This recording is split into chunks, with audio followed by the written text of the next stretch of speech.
Israel Iran युद्ध के बीच दुनिया के लिए एक परेशान करने वाली खबर आ रही है। अमेरिका के हमले के बाद ईरान की संसद ने हार्मूज स्ट्रेट को बंद करने को मंजूरी दे दी है। हालांकि ईरान की सुप्रीम नेशनल सिक्योरिटी काउंसिल के अभी इस फैसले को लागू करना अभी बाकी है। हार्मूज स्ट्रेट के बंद होने की आशंका को देखते हुए पूरी दुनिया में चिंता बढ़ गई है, क्योंकि इस हिस्से से दुनिया का 20% तेल एक्सपोर्ट होता है, इसी रास्ते से होकर गुजरता है। साथ ही पूरी दुनिया में सप्लाई होने वाली 1/3 नेचुरल गैस यानी LNG भी इसी रूट से सप्लाई की जाती है। पेट्रोलियम एक्सपर्ट इसे चिंता का विषय बता रहे हैं।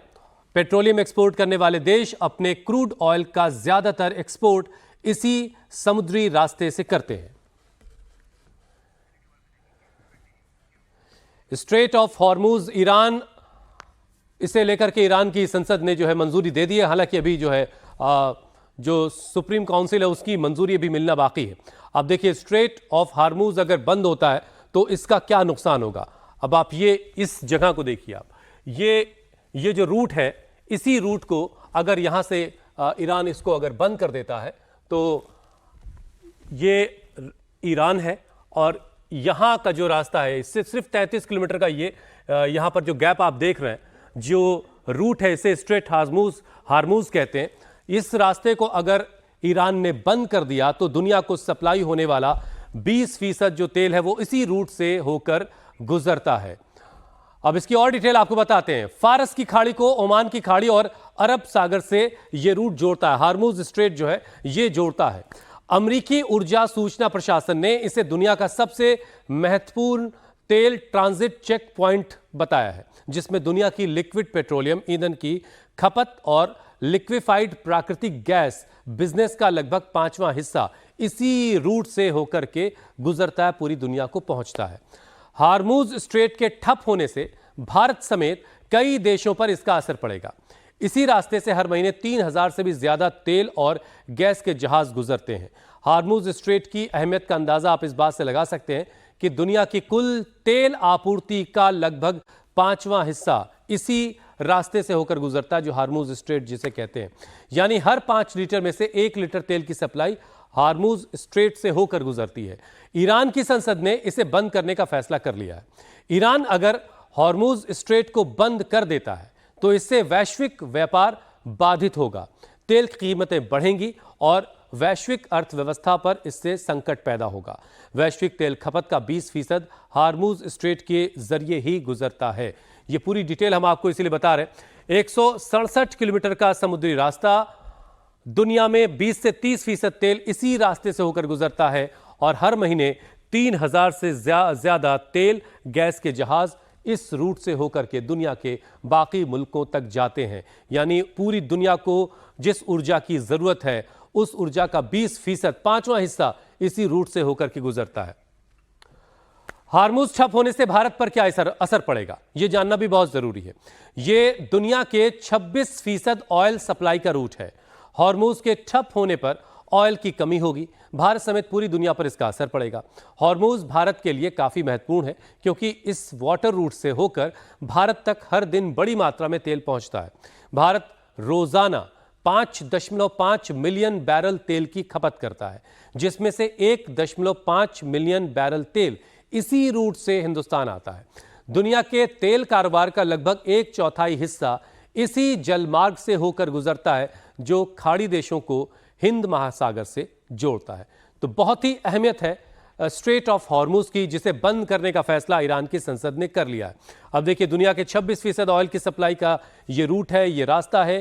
तकरीबन 2 मिलियन बैरल तेल हार्मूज के रास्ते जो है हिंदुस्तान आता है। हिंदुस्तान की जो जरूरत का तेल है वो रोजाना पर डे इतना तेल जो है इसी रूट के जरिए हिंदुस्तान पहुंचता है। भारत में हर दिन इस रूट के जरिए बड़ी मात्रा में तेल पहुंचता है, जिससे हमारी ऊर्जा की जो जरूरतें हैं वो पूरी होती हैं। हार्मूज स्ट्रेट के बंद होने की आशंका के चलते भले ही पूरी दुनिया में इस वक्त टेंशन है, लेकिन भारत में इसको लेकर बहुत चिंता करने की जरूरत नहीं है। भारत मिडिल ईस्ट में फारस की खाड़ी के अलावा कच्चे तेल की आपूर्ति के दूसरे ऑप्शनल रूट की तलाश कर रहा है। कहा गया है कि हार्मूज बंद होने के हालात में भारत के आंतरिक तेल भंडार को बनाए रखना सुनिश्चित किया जाएगा और भारत से विदेशों को होने वाले ऑयल एक्सपोर्ट को भी कम किया जा सकता है। केंद्रीय मंत्री हरदीप सिंह पुरी ने कहा है कि भारत के लिए चिंता का कोई कारण नहीं है। केंद्रीय मंत्री के मुताबिक भारत की तेल कंपनियों के पास कम से कम 3 हफ्ते का स्टॉक अभी है। साथ ही इन बदली हुई इस परिस्थितियों में भारत ने पूरी तैयारी भी कर रखी है। हरदीप सिंह पुरी ने मिडिल ईस्ट की टेंशन को लेकर कहा कि प्रधानमंत्री मोदी पहले ही सभी प्रमुख नेताओं से बात कर चुके हैं और उम्मीद की जा रही कि स्थिति और ज्यादा खराब बिगड़ने के बजाय अब शांति की तरफ बात बढ़ेगी। Insofar as the global situation today is concerned, the escalation of tensions in the Middle East was not entirely unexpected. In fact, we had foreshadowed this escalation, and the government under the Honorable Prime Minister has been consistently and periodically reviewing the situation, including the possibility of the closure of the Straits of Hormuz. And as I have mentioned earlier, we had diversified the sources of supply, and our companies, the oil marketing companies, have enough stocks. Most of them have stocks up to 3 weeks. One of them has in fact 25 days stocks. And we are also confident that we can increase the supply of crude through other routes should the situation so warrant. America के attack के बाद Iran straight of Hormuz बंद करने की धमकी दे रहा है। वहीं ईरान के न्यूक्लियर साइट पर हमले को लेकर अमेरिकी उपराष्ट्रपति जेडी वेंस का बड़ा बयान आया। जेडी वेंस ने कहा कि इन हमलों के बाद ईरान को परमाणु हथियार विकसित करने में अब काफी वक्त लगेगा। अमेरिकी हमलों ने तेहरान को वॉशिंगटन के साथ बातचीत करने का एक नया मौका दिया है। इस हमले ने संबंधों को रीसेट करने के लिए माहौल बनाया है। अमेरिका ने ईरानी परमाणु साइट पर अपने हमले से कूटनीति को खत्म नहीं किया। ये ईरानियों के लिए समझदारी भरा रास्ता अपनाने का मौका है। साथ ही जेडी वेंस ने उम्मीद जताई कि निश्चित रूप से ईरान ऐसा ही करेगा। I think that we have really pushed their program back by a very long time. I think that it's going to be many, many years before the Iranians are able to develop a nuclear weapon. We want to end their nuclear program, and then we want to talk to the Iranians about a long-term settlement here. We believe very strongly that there are two pathways. There's a pathway where Iran continues to fund terrorism, continues to try to build a nuclear program, attacks American troops. That's the bad pathway for Iran, and it will be met with overwhelming force. There's another pathway on the table here. There's a pathway where Iran integrates itself into the international community, stops funding terrorism, and stops trying to pursue a nuclear weapon. This is a reset. This is an opportunity for the Iranians to take the smart path. We certainly hope that they will. America के हमले के बाद Iran की धमकी पर America ने जवाब दिया। अमेरिका के रक्षा मंत्री पीट हेग्सेथ ने कहा कि राष्ट्रपति डोनाल्ड ट्रंप का आदेश है कि अगर ईरान अमेरिका पर पलटवार करता है तो अंजाम और भी ज्यादा भयावह होगा। ईरान के 3 परमाणु ठिकानों को निशाना बनाकर उन्हें भारी नुकसान पहुंचाया गया है। ऑपरेशन को इस तरह अंजाम दिया गया कि आम नागरिकों को कोई नुकसान न हो। Any retaliation by Iran against the United States of America will be met with force far greater than what was witnessed tonight. Signed, the President of the United States, Donald J. Trump. Iran would be smart to heed those words. He's said it before, and he means it. America के हमले के बाद अब international atomic energy agency ने Iran पर दबाव बनाना शुरू कर दिया है। एजेंसी ने ईरान को नसीहत दी कि वो अपने IAEA के इंस्पेक्टर्स को अपनी न्यूक्लियर साइट्स का दौरा करने की इजाजत दे। यूएनएससी की मीटिंग के दौरान एजेंसी के चीफ राफेल गौरोसी ने कहा कि ईरान को अपने यूरेनियम भंडार का हिसाब देना चाहिए। एजेंसी ने चेतावनी देते हुए कहा कि अभी भी बातचीत और डिप्लोमेसी के रास्ते खुले हैं। अगर ये बंद हो गए तो जो नुकसान होगा उसकी कल्पना भी नहीं की जा सकती। हमारे पास बातचीत और कूटनीति की ओर लौटने का अवसर है। यदि ये खिड़की बंद हो जाती है तो हिंसा और विनाश अकल्पनीय स्तर तक पहुंच सकता है और वैश्विक अप्रसार व्यवस्था, जैसा कि हम जानते हैं, टूट सकती है और गिर सकती है।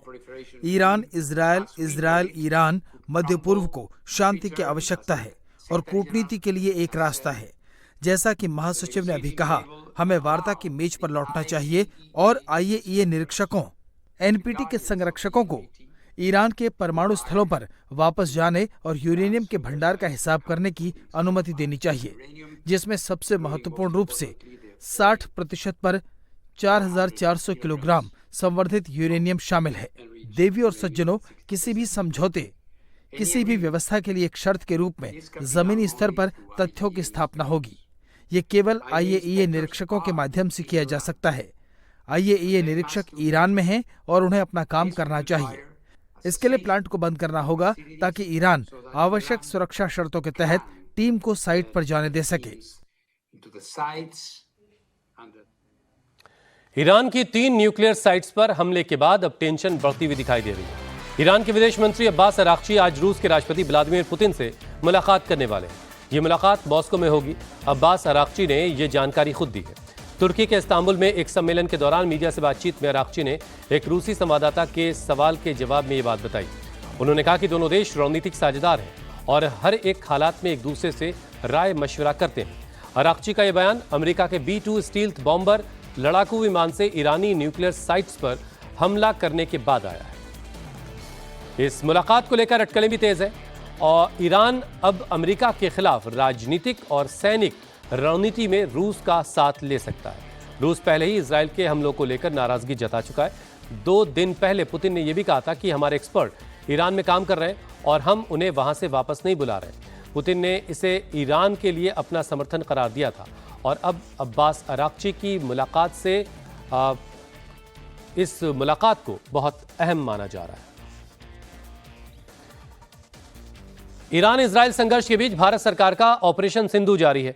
रविवार को मशहद से 2 प्लेन के जरिए 596 भारतीय दिल्ली एयरपोर्ट पर पहुंचे। पहली फ्लाइट में 311 जबकि देर रात पहुंची एक दूसरी फ्लाइट में 285 भारतीय नागरिकों को वापस लाया गया। ईरान से भारत लाए गए नागरिकों में स्टूडेंट्स के साथ साथ देश के अलग अलग हिस्सों से ज़ियारत करने के लिए ईरान गए लोग भी शामिल हैं। ऑपरेशन सिंधु के तहत अब तक 1713 नागरिकों को ईरान से वापस हिंदुस्तान लाया जा चुका है। हाथों में तिरंगा लेकर दिल्ली पहुंचे नागरिकों ने सरकार का शुक्रिया अदा किया और हिंदुस्तान जिंदाबाद के नारे लगाए। अपनों से मुलाकात कर बहुत सारे लोगों की आंखें भी छलक गईं।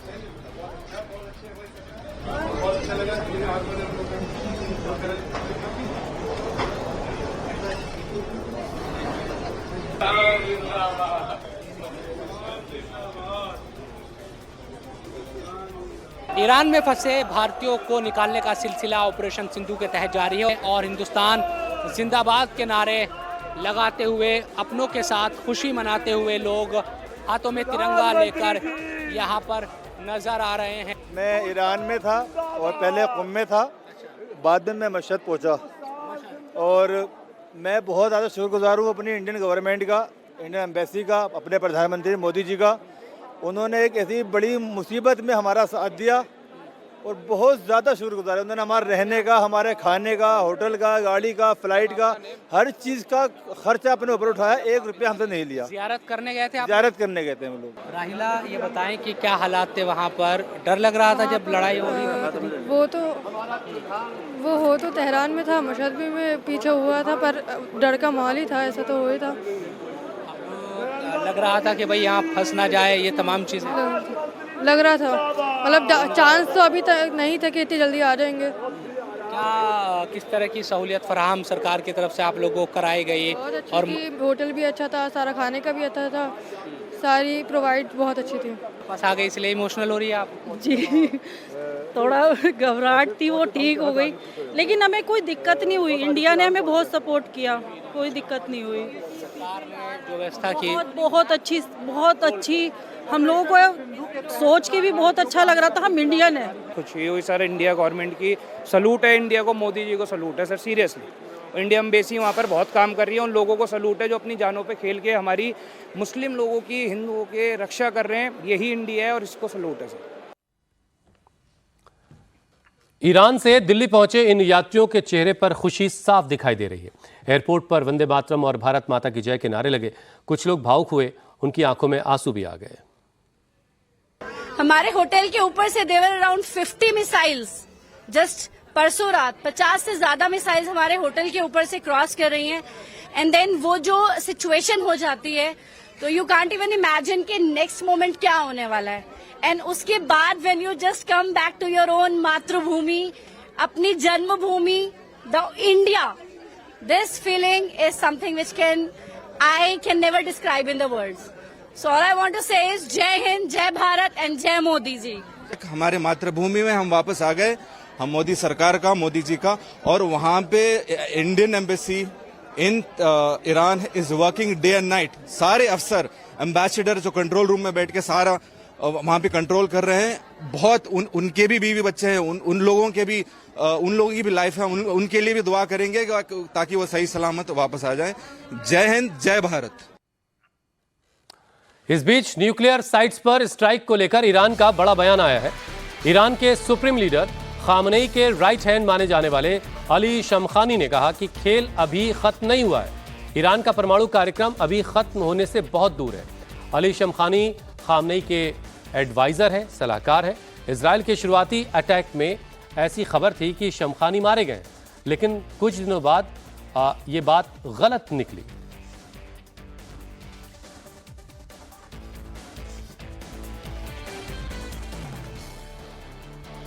तो अली शमखानी ने सीधे तौर पर ये कहा है कि खेल अभी खत्म नहीं हुआ है। अमेरिका के न्यूक्लियर साइट्स पर हमले के बाद खामनेई के राइट हैंड जो उनके एडवाइजर हैं अली शमखानी, उनका ये बयान आया है। हालांकि शुरुआत में इजरायली एयर स्ट्राइक में अली शमखानी के मारे जाने की खबर आ रही थी, लेकिन कुछ वक्त के बाद ये साफ हुआ कि ऐसा नहीं हुआ है।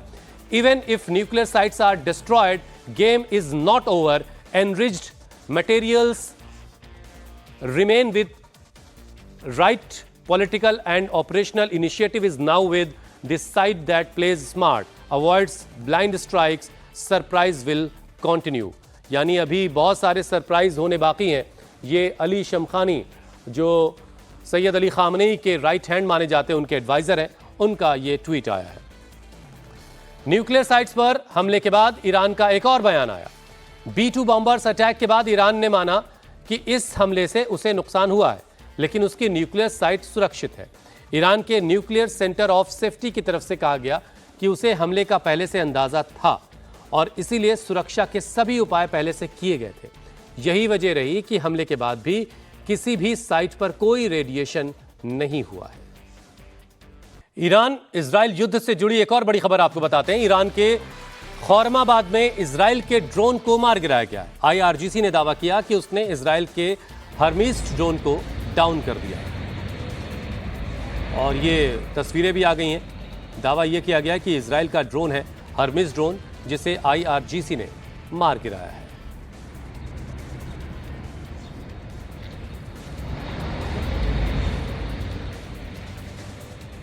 अमेरिकी हमले के बाद भी ईरान और इजराइल के बीच भीषण जंग जारी है। अमेरिकी हमले के बाद ईरान ने इजराइल के कई शहरों पर बैलिस्टिक मिसाइलें दागी। उसके बाद इजराइल ने भी अपने फाइटर जेट से ईरान के कई शहरों पर हमले किए। तो अब ईरान की तरफ से दावा किया गया कि हर्मीज 900 जो ड्रोन है इजराइल का, उसे IRGC ने शॉट डाउन कर दिया है।